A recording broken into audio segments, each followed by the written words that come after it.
새벽 4시 12분. 방 안은 어두웠고 시계 초침 소리만이 들렸습니다. 김동주님은 갑자기 숨이 턱 막히는 느낌에 가슴을 움켜쥐었습니다. 어라, 왜 이러지?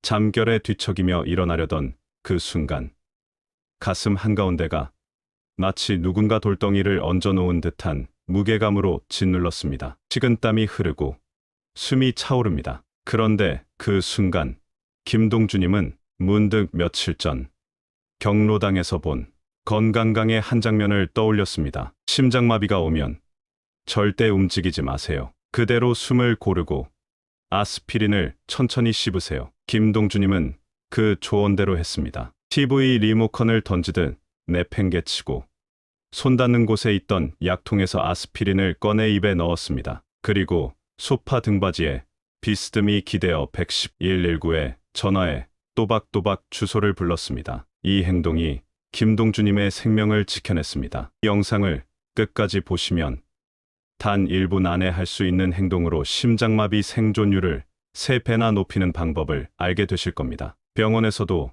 잘 알려주지 않는 45년 진료 경험으로 검증된 생존 지식입니다. 지금 좋아요와 무료 구독을 눌러주시면 평소엔 몰랐던 건강 정보를 가족들과 함께 나누실 수 있습니다. 여러분의 한 번의 클릭이 사랑하는 가족의 생명을 지킬 수도 있습니다. 혹시 나는 혼자 살지 않으니까 괜찮겠지라는 생각을 하셨다면 다시 한번 생각해 보셔야 합니다. 심장마비는 예고 없이 생각보다 조용히 그리고 누구에게나 찾아올 수 있습니다. 김동주님이 처음 이상을 느낀 건 사실 그날 새벽이 아니었습니다. 그 전날 오후 마트에서 장을 보던 중이었습니다. 유난히 몸이 피곤하게 느껴지고 평소보다 숨이 조금 가빠졌습니다. 요즘 날이 더워져서 그런가 대수롭지 않게 넘겼던 그 느낌. 그런데 계산대 앞에서 가슴이 뻐근해지며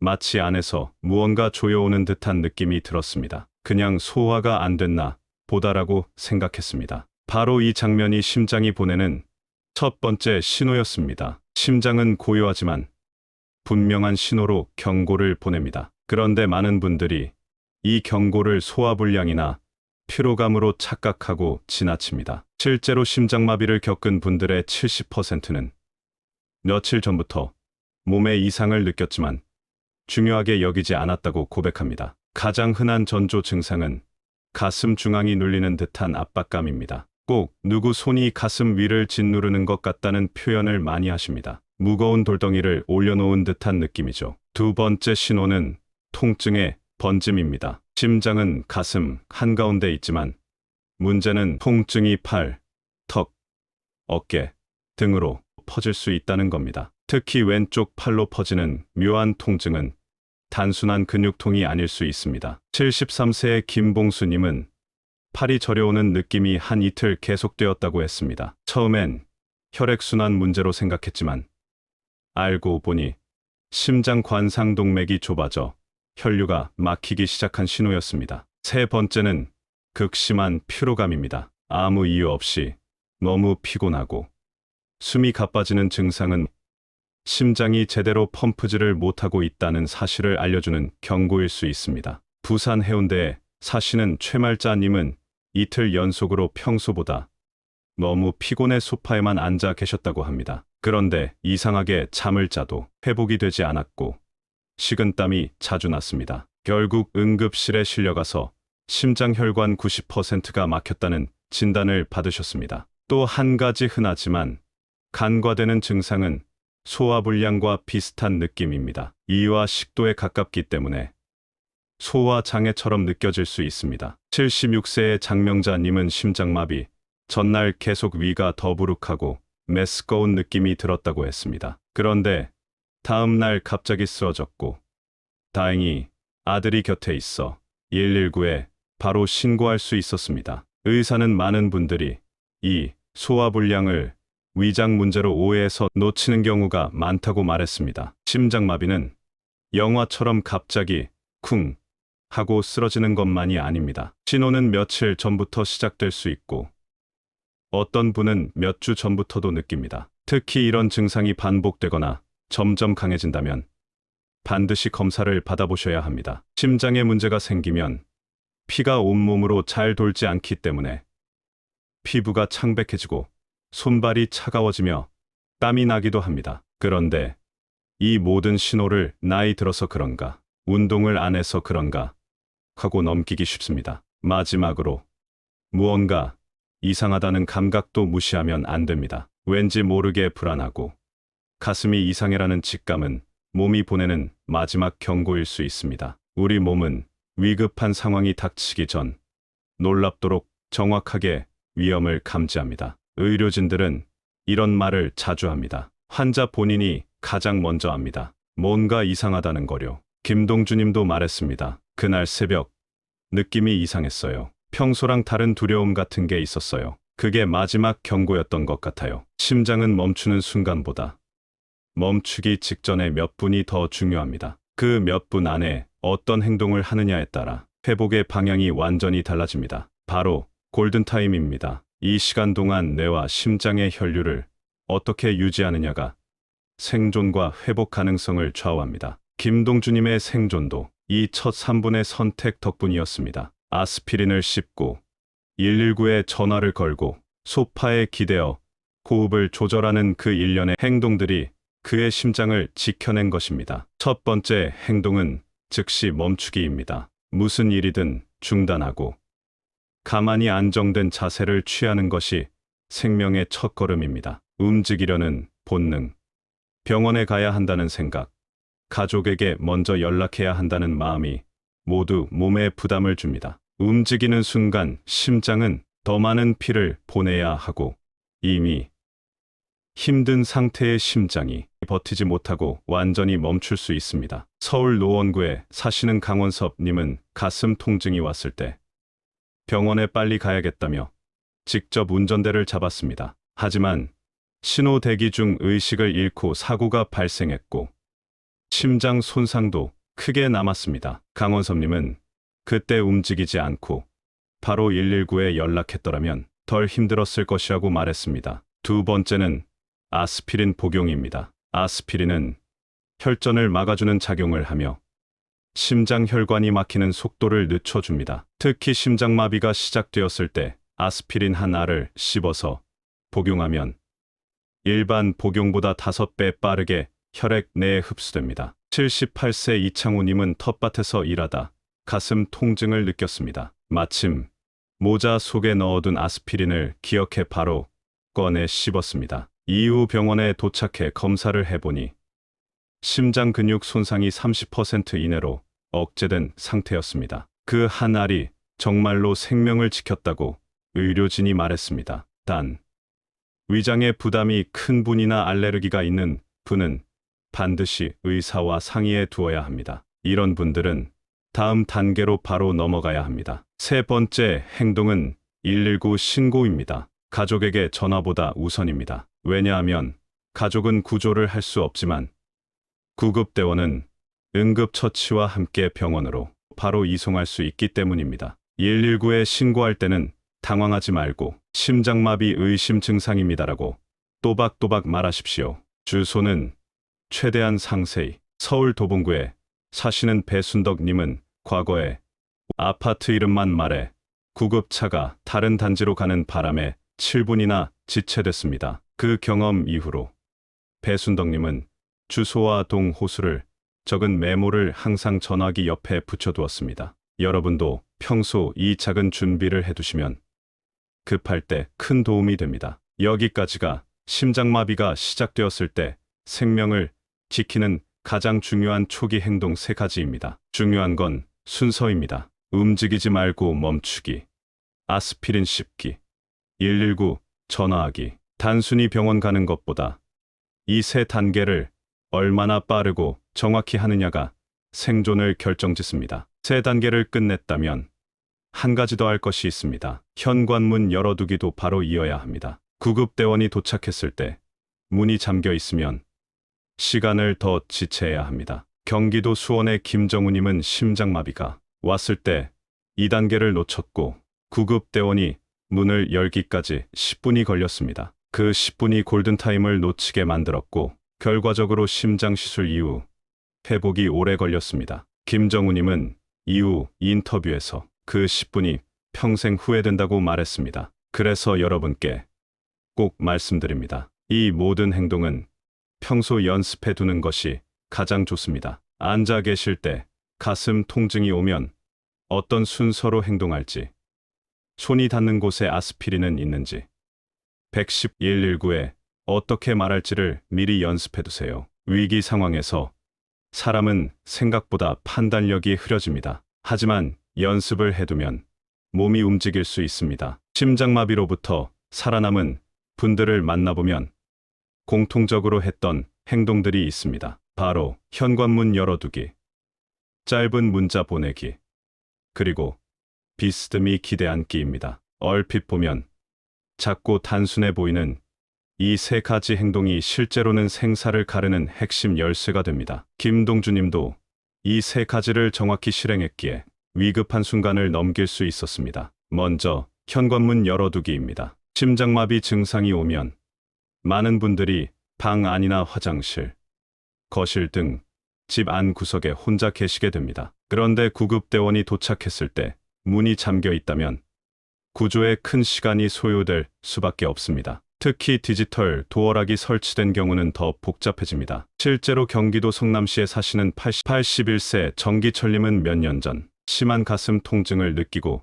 소파에 쓰러졌지만 잠시 정신이 남아있을 때 현관문을 열어두고 비밀번호를 종이에 써서 문에 붙여뒀습니다. 덕분에 구급대원들이 도착 즉시 출입할 수 있었고 현장에서 바로 응급처치가 이뤄졌습니다. 정기철님은 이후 그때 문을 열어둔 게 내 생명을 살렸다고 말했습니다. 그 다음은 짧은 문자 보내기입니다. 심장마비가 올 때는 몸 전체가 긴장하고 호흡이 가빠지며 말도 제대로 하기 힘든 상태가 됩니다. 이런 상황에서 가족에게 전화를 걸어 긴 대화를 시도하면 오히려 심장에 부담을 더 주게 됩니다. 오히려 짧고 간결한 문자가 가장 좋은 연락 수단이 됩니다. 가슴 아파 119 불렀어. 문 열어뒀어. 이 정도면 충분합니다. 서울 은평구에 사시는 75세 이명자님은 딸에게 이렇게 세 줄만 문자로 보냈습니다. 그 덕분에 딸은 상황을 정확히 파악했고 추가로 구급대원에게 위치를 안내하는데 큰 도움이 되었다고 합니다. 중요한 건 이 문자 보내기를 평소에도 가족과 약속해 두는 것입니다. 갑자기 이런 문자가 오면 놀라고 당황할 수 있으니 평소부터 내가 이런 문자를 보내면 심장 문제가 있다는 신호야라고 미리 이야기해 두는 것이 좋습니다. 그리고 스마트폰을 쓰시는 분들은 긴급 연락처나 SOS 기능을 꼭 설정해 두세요. 어떤 폰은 전원 버튼을 연속으로 누르면 자동으로 가족과 119의 문자와 위치를 전송해 주는 기능도 있습니다. 마지막은 45도 비스듬한 자세로 기대기입니다. 많은 분들이 심장 통증이 오면 누워야겠다고 생각하시지만 완전히 눕는 것은 오히려 심장에 더 큰 부담을 줄 수 있습니다. 특히 숨이 차거나 통증이 동반되는 경우에는 더욱 그렇습니다. 상체를 45도 정도 세우고 소파나 쿠션에 기대어 앉는 자세가 가장 이상적입니다. 이 자세는 혈류가 심장으로 다시 돌아가는 걸 도와주고 심장의 압력을 낮춰주는 데 효과적입니다. 부천시에 사시는 79세 최영순님은 심장마비 증상이 나타났을 때 소파에 기대어 반쯤 누운 자세로 있었습니다. 나중에 병원에 이송된 후 의사는 그 자세를 취하셨기 때문에 심장에 부담이 덜 가고 혈압이 안정된 상태로 이송될 수 있었다고 말했습니다. 심장마비 환자 80%는 바로 누워있을 때보다 이런 비스듬한 자세에서 통증과 호흡 곤란이 줄어드는 것으로 보고되고 있습니다. 이 세 가지 행동은 모두 당장 병원이 아닌 집에서 혼자 할 수 있는 것입니다. 별다른 도구도 약도 필요 없습니다. 하지만 이 단순한 행동이 구조 시간을 줄이고 심장의 부담을 덜어주며 생존율을 높여줍니다. 그래서 저는 이 세 가지를 생명 유지의 골든 루틴이라고 부릅니다. 여러분도 지금 이 영상을 보신 후 가족들과 이런 행동들에 대해 약속해 보시기 바랍니다. 문을 어떻게 열어둘지, 문자에는 무엇을 쓸지, 소파에서 어떤 자세로 앉을지 오늘부터 준비해두는 그 습관이 언젠가 여러분 자신이나 사랑하는 가족을 살릴 수 있습니다. 김동주님이 위기에서 생존할 수 있었던 또 하나의 결정적 이유는 바로 아스피린이었습니다. 식탁 서랍 안 평소 챙겨두었던 작은 약통에서 꺼낸 아스피린 한 알이었습니다. 그는 그것을 삼키지 않고 천천히 씹었습니다. 그 순간 심장은 멈추지 않고 버텨냈고 구급대원이 도착할 때까지 필요한 시간을 벌어주었습니다. 이처럼 아주 작아 보이는 이 하얀 약 한 알이 실제로 생명을 좌우하는 열쇠가 됩니다. 아스피린은 원래 해열진 통제로 개발된 약이지만 이후 심장 관련 질환에서 놀라운 효과를 보이며 널리 사용되기 시작했습니다. 특히 응급 상황에서 아스피린은 혈소판의 응집을 막아 혈전이 형성되는 것을 방지해 줍니다. 쉽게 말해 혈관이 막히는 걸 늦추고 피를 잘 흐르게 해준다는 뜻입니다. 심장마비의 가장 큰 원인은 심장혈관이 혈전으로 막혀 혈류가 멈추는 것입니다. 이때 아스피린이 그 혈전을 늦추고 심장에 조금이나마 더 많은 산소와 혈액을 보내주는 역할을 합니다. 그렇다면 어떤 아스피린을 복용해야 할까요?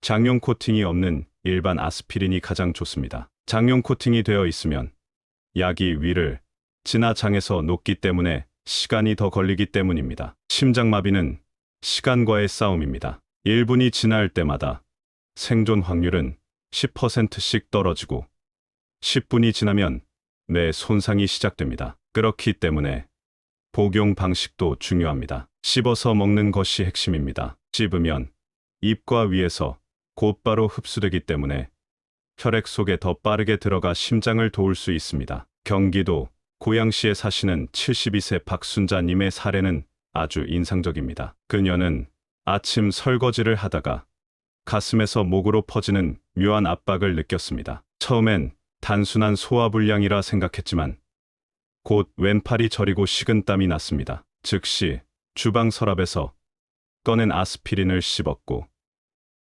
이어 119에 전화한 뒤 소파에 기대어 안정된 자세로 호흡을 조절했습니다. 병원에 도착한 후 의사는 아스피린을 씹은 덕분에 혈류가 확보되었고 심장 근육 손상이 최소화되었다고 설명했습니다. 하지만 아스피린이 위에 안 좋다는데 자주 먹어도 되나요? 라는 질문을 많이 받습니다. 정답은 아니요입니다. 아스피린은 위장에 자극이 있기 때문에 매일 복용할 경우 위 출혈 위험이 커질 수 있습니다. 그렇기 때문에 심장마비 응급시 한 알만 반드시 필요할 때만 복용하셔야 합니다. 평소 위염이나 위궤양이 있는 분들은 꼭 주치의와 상의하셔서 비상시 대처 방안을 미리 정해두시는 것이 좋습니다. 아스피린을 어떻게 보관하면 좋을까요?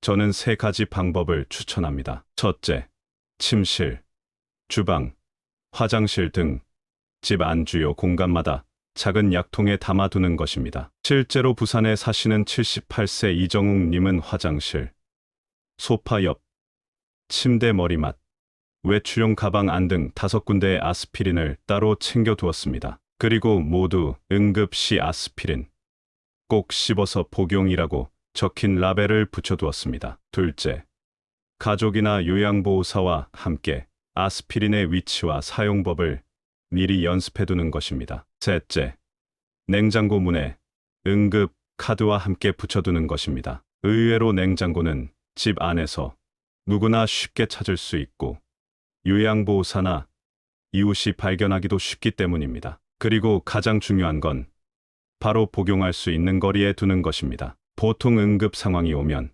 약통을 찾기 위해 서랍이나 상자를 뒤지게 되는데 그 순간 몸을 움직이게 되고 심장은 더 큰 부담을 받게 됩니다. 따라서 손이 닿는 곳에 미리 준비해 두는 것이 생존율을 높이는 핵심입니다. 한 가지 덧붙이자면 꼭 종합감기약과 구분해서 보관하세요. 모양이 비슷한 약과 혼동하는 경우가 종종 있습니다. 특히 글씨가 흐릿하게 보이는 분들께서는 꼭 큰 글씨로 이름을 써두시고 약통 색깔도 다르게 구분해 놓는 것이 좋습니다. 이처럼 작고 하얀 아스피린 한 알은 심장마비라는 생과 사의 갈림길에서 놀라운 역할을 해낼 수 있습니다. 하지만 아무리 효과적인 약이라도 언제, 어떻게, 어디서 복용하느냐에 따라 결과는 달라집니다. 지금 이 영상을 보시는 여러분도 오늘 당장 아스피린의 위치를 점검하시고 가족과 함께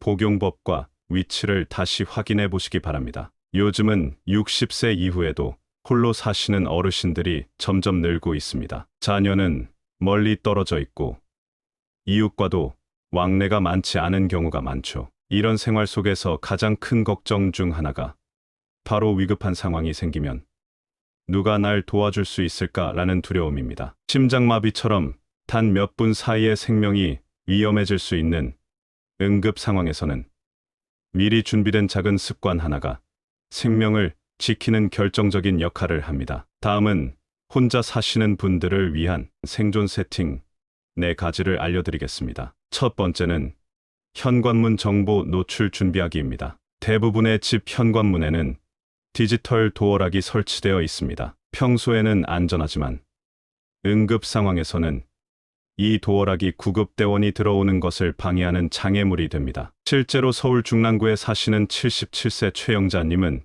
평소에 응급시 비밀번호라고 적힌 작은 봉투를 현관문 옆에 테이프로 붙여 두셨습니다. 그 안에는 도어락, 비밀번호와 함께 자녀 연락처, 혈액형, 복용 약물 정보가 들어 있었습니다. 몇 달 전 심장마비 증상으로 쓰러졌을 때 이웃이 119에 신고했고 구급대원은 그 봉투 덕분에 문을 강제로 열지 않고 빠르게 구조할 수 있었습니다. 이처럼 비밀번호 정보를 안전하게 노출해 두는 것만으로도 구조 시간을 수분 이상 단축시킬 수 있습니다. 두 번째는 휴대폰의 긴급 연락 기능 활용하기입니다. 대부분의 스마트폰에는 긴급 SOS 기능이 있습니다. 설정만 해두면 전원 버튼을 연속으로 누르기만 해도 119에 자동으로 전화가 걸리고 설정한 가족에게 위치 정보와 함께 응급 상황이라는 문자가 전송됩니다. 부산에 사시는 82세 김정수님은 이 기능을 미리 설정해 두셨고 새벽에 심한 흉통이 왔을 때 손가락 하나로 전원을 5번 눌러 구조를 요청하셨습니다. 7분 만에 구급대원이 도착했고 병원에서 무사히 시술을 받을 수 있었습니다. 스마트폰이 낯설게 느껴지신다면 자녀나 요양보호사에게 부탁해 설정을 도와달라고 하세요. 한 번만 설정해두면 그 다음부터는 아주 쉽게 사용할 수 있습니다. 세 번째는 잠금 화면에 의료 정보를 표시해두는 것입니다. 구급대원이 도착했을 때 환자의 상태를 빠르게 파악할 수 있는 단서가 바로 휴대폰입니다. 하지만 암호가 걸려 있다면 정보를 알 수 없죠. 그래서 잠금 화면에 혈액형, 알레르기, 복용 중인 약물, 보호자 연락처 등을 간단히 표시해 두는 것이 좋습니다. 방법은 간단합니다. 스마트폰 배경화면, 이미지를 편집하거나 노트 앱으로 만든 정보를 스크린샷으로 찍어 잠금화면으로 설정하면 됩니다. 자님은 휴대폰 잠금화면에 A형, 고혈압 약 복용 중, 아스피린 알레르기 있음, 딸 연락처 010-1234-5678이라고 적힌 이미지를 설정해 두었습니다. 실제로 그녀가 쓰러졌을 때 구급대원이 이 정보를 보고 정확한 약물 처치를 했고 알레르기 사고를 피할 수 있었습니다. 네 번째는 제가 45년간 가장 강조해온 냉장고, 응급 카드 준비하기입니다. 평소 아스피린과 응급 연락처, 심장마비 대처법을 정리한 카드를 냉장고 문에 붙여두는 것입니다. 냉장고는 쉽게 발견할 수 있고 대부분의 요양보호사나 구급대원들이 가장 먼저 확인하는 장소이기도 합니다. 76세 박수림님은 비상봉투라고 적힌 붉은색 봉투를 냉장고 문에 붙여두셨습니다. 그 안에는 아스피린, 복용 설명서, 7단계 응급행동표, 자녀 연락처가 들어 있었습니다. 실제로 요양보호사가 이 봉투를 발견해 신속히 대응했고 박수림님은 병원에서 큰 문제 없이 회복하실 수 있었습니다. 요즘은 약국이나 마트에서 쉽게 구할 수 있는 자석식 투명 포켓을 활용해 더 깔끔하게 정리하실 수도 있습니다. 이 네 가지 생존 세팅은 복잡한 기술도 많은 비용도 필요 없습니다. 단지 평소에 한 번만 준비해 두시면 됩니다. 중요한 건 내가 쓰러졌을 때 다른 사람이 나를 어떻게 도울 수 있을까를 중심으로 생각하는 것입니다. 혼자 사시는 어르신이라면 이 준비들이 곧 숨겨진 생명줄이 될 수 있습니다. 주변에 비슷한 상황에 계신 분이 있다면 꼭 이 내용을 함께 나눠주세요. 아직 괜찮겠지라는 생각이 가장 위험합니다. 반대로 혹시 모르니까 준비해두자는 마음이 여러분을 지켜줄 것입니다. 김동주님의 이야기를 다시 떠올려 봅니다. 평소 혈압도 정상, 특별한 증상도 없던 분이었습니다. 그런데 어느 날 갑자기 찾아온 심장 통증. 만약 그녀가 그 순간 설마 나한테 그런 일이 오겠어? 라며 그냥 누워 있었다면 오늘 이 이야기를 전할 수 없었을지도 모릅니다. 심장마비는 그렇게 다가옵니다. 예고 없이, 조용하게. 그리고 많은 분들이 나는 아직 건강한 편이니까 조금 쉬면 괜찮아지겠지라고 생각하며 골든 타임을 흘려보냅니다. 하지만 오늘 이 영상을 끝까지 함께 하신 여러분은 이제 알고 계십니다. 심장마비는 절대 먼 이야기나 남의 일이 아닙니다. 가슴이 조이거나 왼팔이 저리고 이유 없는 피로감이나 숨참이 온다면 그것은 몸이 보내는 마지막 경고일 수 있습니다. 그리고 그때 취하는 행동, 단 몇 가지 준비가 여러분의 생명을 지킬 수 있다는 것도요. 우리는 평소 작은 습관으로 큰 사고를 막을 수 있습니다. 아스피린 하나를 씹는 것, 119에 정확히 신고하는 것, 현관문을 열어두고